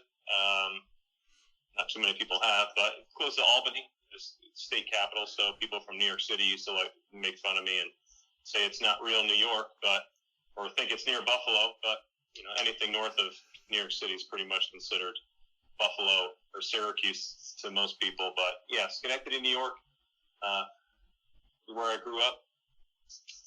How did you find your way to Towson, big man? Tell us about that. Yeah, well, Mike Gottlieb, former coach there, had the relationship with my summer Connie Mack team head coach. His name is George Rogers. So they had a relationship, and I don't know if you know a guy by the name of Tim Stauffer, but Tim Stauffer was getting looked at by Coach Gottlieb, was checking him out and didn't really give him a hard enough look. So that guy ended up getting drafted, and I think 4 overall out of Richmond.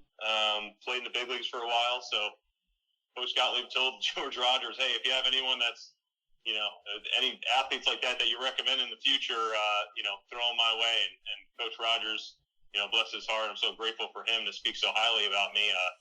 Actually, funny story, I actually went down for a visit on the last day of school at Towson. So like people were taking finals, I was there. So as far as the, you know, Towson experience, I didn't really experience that. I was more there like, hey, I'm trying to get into a university next year. So that's the only time I really have. So, but he spoke so highly about me, George did, that you know, Coach Gottlieb, you know, took his you know, what he said and his reputation and offered me a scholarship right there based off of everything that George said about me. So I'm very grateful for that.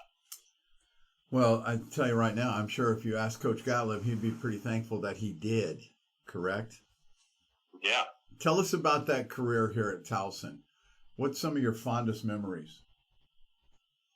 Well, a lot of it stemmed from, I mean, I think that it's funny because he got me there and I was just really pitching. And I was always kind of a two-way guy. I love hitting, love pitching as well. But it's obviously, I feel like it's two different mindsets when you're kind of pitching and you're on the offensive. And so, you know, when we were there, I was kind of bored. You know, I was just pitching and working with the pitchers and kept bugging them every day to let me try and hit. And,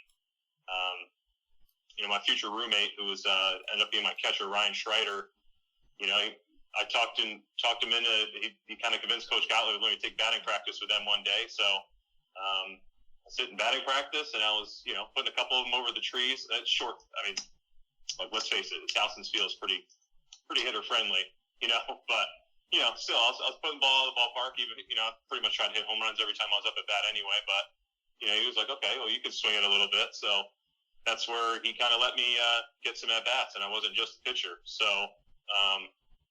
ended up drafted as an outfielder. So who would have knows if I wasn't being persistent, you know? So I guess a good thing to take note is persistence pays off in whatever endeavor you're trying to have in your future career or anything, you know, persistence pays off. So in this instance, it allowed me to kind of be a two-way player, and, you know, eventually I got drafted as an outfielder. So there you go, you know. When you played, tell us a little bit about the conference that you guys were in back then. Yeah, so, I mean, I think the powerhouses were, we had a lot of great pitchers, you know, Justin Verlander, Orenduff, Clay Meredith was on VCU, the Marshall twins were on VCU, just a powerhouse of pitching, I feel like. Then we had some studs on William & Mary as well. So, you know, a lot of good pitching in the conference. So it was more, I feel like when we were coming up, it was kind of a pitcher's conference for a lot of the studs that were in there. But, you know, kind of developed, you know, we faced the Verlanders and ended up playing with them in pro ball as well. But you know, UNCW, we were always kind of like the middle of the road team.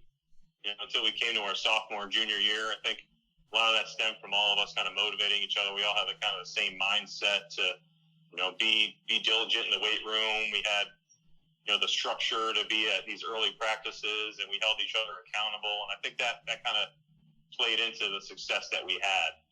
Maybe not to the success of going to regionals and what have you, but just overall as a team. I think at one point, if we didn't finish the season number one in the country in home runs per game, I think we were up there for a majority of the year, my junior year. So it just shows all around. People were hitting homers, and we're having a good time, and everyone was kind of holding each other accountable and doing the right things on and off the field. So it was a really fun time. Absolutely, and you speak to it. The confines of John Sherholtz Park as a hitter back then was certainly advantageous. I mean, I would imagine, I've listened to a couple guys from VCU tell me that a 9-run lead was not safe here. Any truth to that? Yeah, there definitely is, especially if you get them down the line. So the way it kind of shoots out there. It's probably like the old polo grounds back in the day, right, where they had a deep center field and short porches down the right and left field line. Yeah, when people ask, I say just think of Fenway. That's about what. Except we don't have the Green Monster, thank God. Yeah, it's Fenway without the Green Monster, so you can imagine that. Exactly. You can just tap it out there and get one over the fence. So absolutely, I'll tell you the only thing that's changed from your era to the era now for college baseball players is obviously the bat production, and it has really slowed down the offensive side of the game with the deadening of the bats. And I obviously being an offensive guy like I am and like you are, I think the home run is still one of the most neatest things in any sport. It's the 70-yard touchdown pass. It's the 4-point shot in the NBA, where Curry steps just across the line and fires up one. And, it's just that thing. When you hit one and it, what a feeling, correct? I can't replicate that feeling. I was actually on the golf course the other day, and I was like, man, this reminds me of when I used to hit home runs, and you hit it so pure that you don't even feel it come off the bat, but then you see it take off, and it's just that euphoria, and everything kind of rushes to your mind and your heart, and all those feelings you have. You get that burst of adrenaline, and it's just, you can't really beat the feeling of hitting a home run. I mean, it's unmatched, I think. I agree. In any sport I've played. So yeah, I love hitting homers for sure. So you go from Towson University, and as you mentioned, you left early. And for those that are following, I called him a grad because he came back in 2016 and got his degree. So he is, in fact, a TU grad, working on that APR for us. You get drafted. Let's talk pro ball for a while. What was that like for you? To be honest with you, it was an eye-opening experience right from the start. I was young, so I was 20. I came into college at 17, so I was one of the babies, that November birthday, so I was held kind of back. But I had an extra year eligibility from the sports side, but that's okay. My first grade teacher wanted me to move forward, didn't want to keep me in first grade again. But anyway, ended up being 17, 20 when I got drafted. So I legally couldn't even drink, to get through the days. But went down the Gulf Coast League. So I was down there, and, my thoughts are, I'm going down to Florida, and, oh, man, it's going to be great, and it was tough. I mean, you're practicing in the old Detroit Tigers wool uni with the Detroit D on it in the middle of Central Florida heat and that humidity. Man, if anyone knows what that's about, then just put it that way. But yeah, I think I lost probably like 10 pounds that summer just from sweat alone. But it was an experience where I was still kind of immature, riding the confidence I had from being conference player of the year and getting drafted, and just not really having the best attitude going in there and expectation. And also, the short season team was in upstate New York, so I felt a little like I was a little let down that I wasn't going back home. Had a girlfriend at the time that was up there, and my family was all up there, so it was kind of a big disappointment for me, and I kind of let that bleed into the season. But then had a whole off season to train back in New York, came back, and then kind of had to re-earn myself. My attitude didn't help me out, and so that's kind of a lesson to everyone. Just attitude is everything. Work ethic and attitude. I had the work ethic, but you need to have that attitude that kind of aligns with your work ethic. Those things should never slump, and you should always bring those to the park and anything you do on a daily basis. So just kind of realign my focus and my attitude and my confidence to where I wanted to be, and end up going to Oneonta, a short season, and played kind of a backup role that first year until I got an opportunity the following year with a new coach, and then that kind of is where my career took off a little bit. End up making a big jump from low A to double A at a certain point, and then I became a prospect. Once you become a prospect, then it's kind of, you kind of have a new sense about you, and I kind of just kept building from there. There was a lot of guys that were better than me, and I just always said I was going to outwork them, and eventually I kind of caught up. And I trained out here in Arizona in the off season out at Exos to put myself in a position to really, took a chance on myself, and trained out here with the best training I could get, formerly Athletes Performance, but Exos out here, and they got me on point for my diet and my training regimen, keep myself healthy, and got my mental side aligned to be able to get put in the 40-man roster, and then kind of try to make a spot for the team.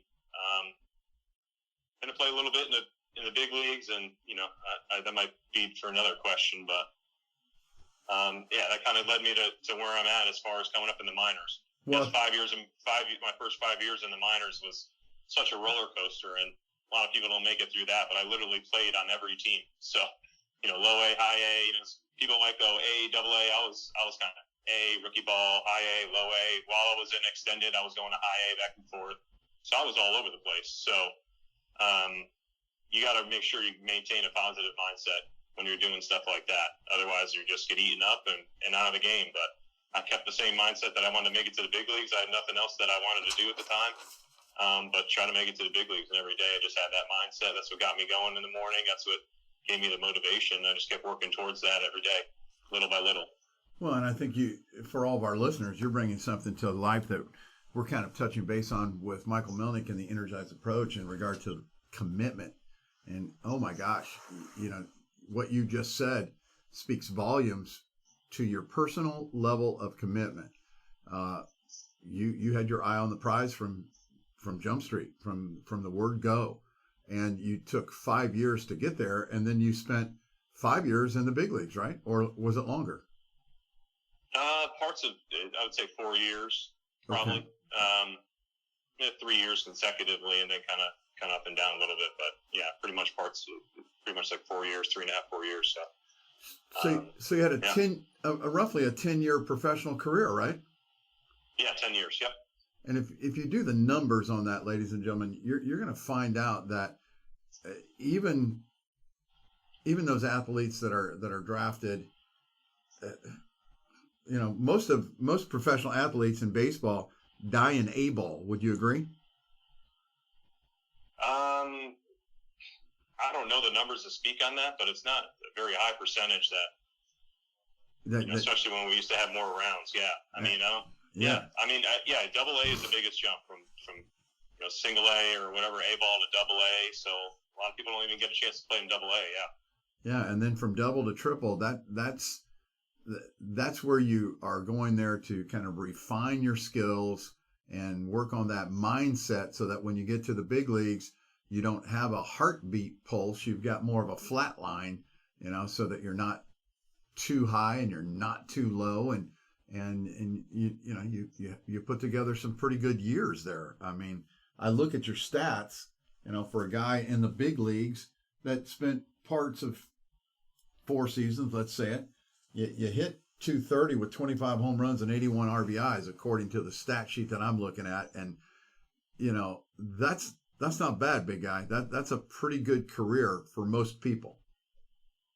Yeah. I mean, that'd be like that's what I would want hypothetically for a season, that's what I would have mindset wise. I get the average up a little bit, right? But, There's some of the adjustments that you kind of make. I think average just comes with getting at bats. I didn't really get a lot of at bats, even in the minors. Looking at my numbers, I mean, I didn't really get a ton of at bats. I'm kind of coming up because a lot of these teams I played on, I was kind of the guy off the bench, and a lot of times I get opportunity, and that opportunity led to me getting a little more opportunity, but I wasn't that guy.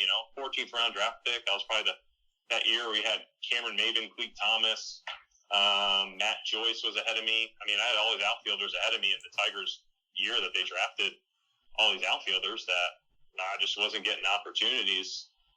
I wasn't drafted high enough to be afforded all those opportunities to get all those at bats. So I had to work myself into a position where I was playing consistently and like I was in college and everything I know my whole life, right? So that was probably a big adjustment in itself, just being on the bench.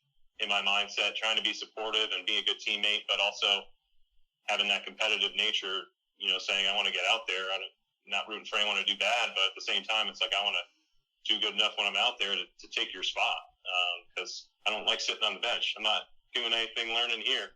Absolutely. Definitely not getting better as a hitter, not seeing that 95 coming at me, sitting on the bench. So that kind of carried over in the big leagues at sometimes too, but it's kind of the role you're given. You got to make the most of the opportunities that you have. So absolutely. Well, ladies and gentlemen, I had the beautiful opportunity to watch this young man take batting practice at an alumni event, and I think he lost, I want to say 20 baseballs, man. So you owe me $150. All right. Oh man. Yeah, I'll send them. They're in the mail. Oh, that a boy. Well, hey, I'm going to switch gears. Okay. Kind of want to get into a couple things that my fact finder has told me about. You're the 5th member of your family to have the name Casper. Tell me a little bit about that. Yeah, so Casper is a family name. I'm the 5th, Cinco. So, maybe someday I'll have a Sace. It's in the cards, there you God go. willing, that we'll have a Casper 6 rolling around. I tried getting the Roman numeral B on the back of my jersey. Everyone's doing that now. But when I tried doing it when I was on the Mariners, the clubhouse guy thought I was joking, so he never did it. So anyway, so he apologized to me about that after the fact. But yeah, I'm the 5th in my family. Everyone's derived from Schenectady or Amsterdam, upstate New York. So I'm the first Casper, I guess, to kind of venture away to the west side of the country. I'm out here in Arizona right now, where it's clear skies and 70 degrees. So it's just came out here for training for baseball. It's just a beautiful place to be. But yeah, looking for Casper 6 at some point. There you maybe go. he'll be a baseball player. Maybe he'll do something else. My job as being a father, a new father right now, actually. I have a 9-year-old daughter. So the first one wasn't the 6th, but I'm very, very happy that I have a girl. She kind of brought me back down to earth, and it's my job to be a life gardener. That's kind of my role. Whatever she wants to be, it's my job to kind of provide the nourishment and kind of water her and let her grow into whatever beautiful flower she wants to become. That's kind of our role as parents. So I've kind of learned that in my short tenure of 9 months as being a parent. But it's been great, minus the fact that I'm not sleeping at all. It's been beautiful.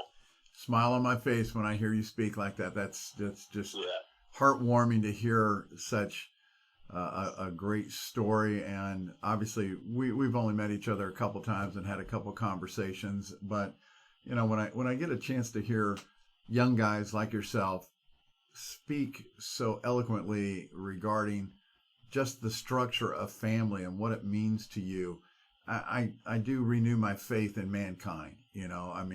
It does take a large sense of commitment to raise a family and to be married and to stay married and to raise families. It does. So my hat's off to you and your beautiful wife and the new addition to your family.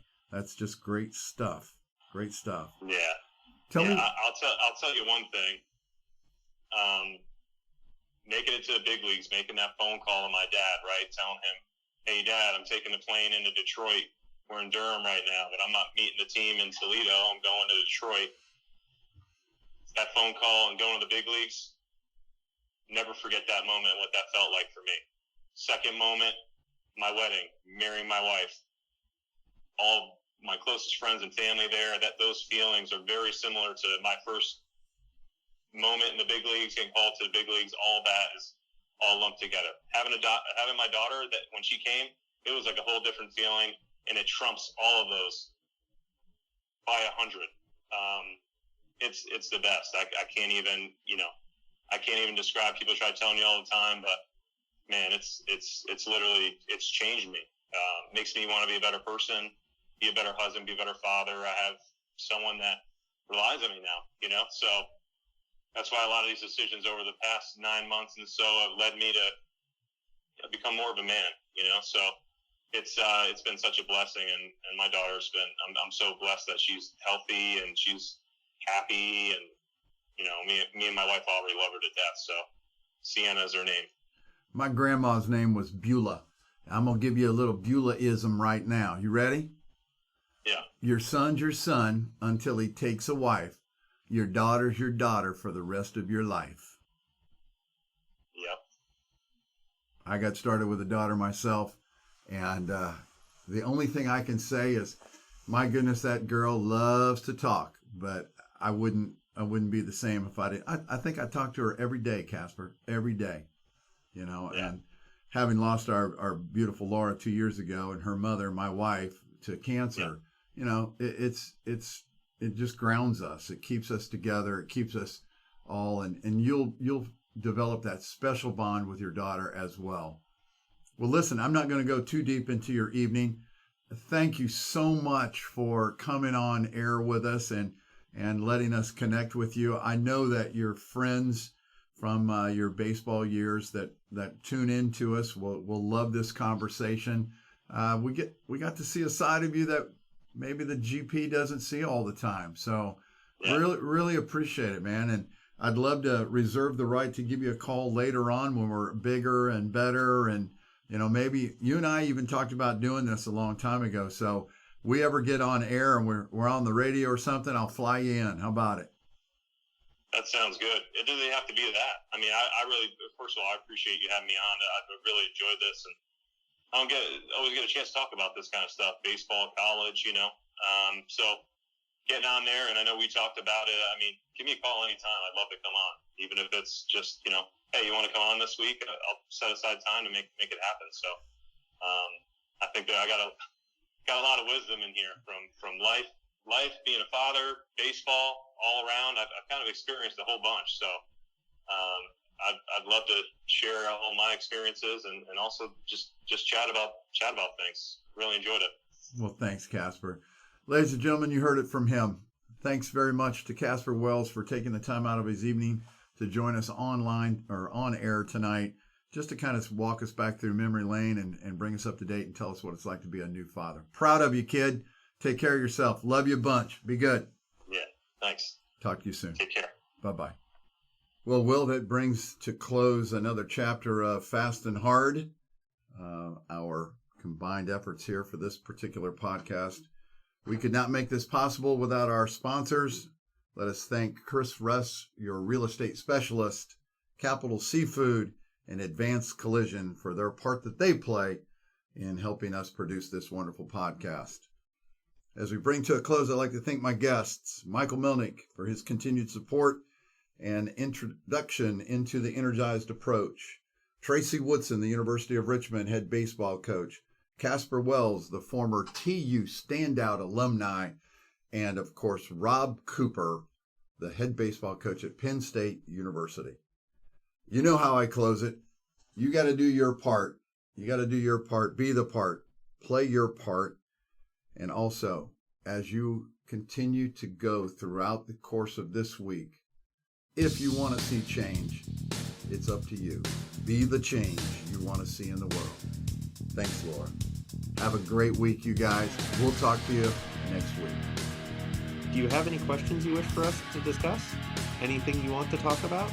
Feel free to email us at mtyner@towson.edu. That's mtyner@towson.edu or wprich1@students.towson.edu. That's WPRICH1@students.towson.edu.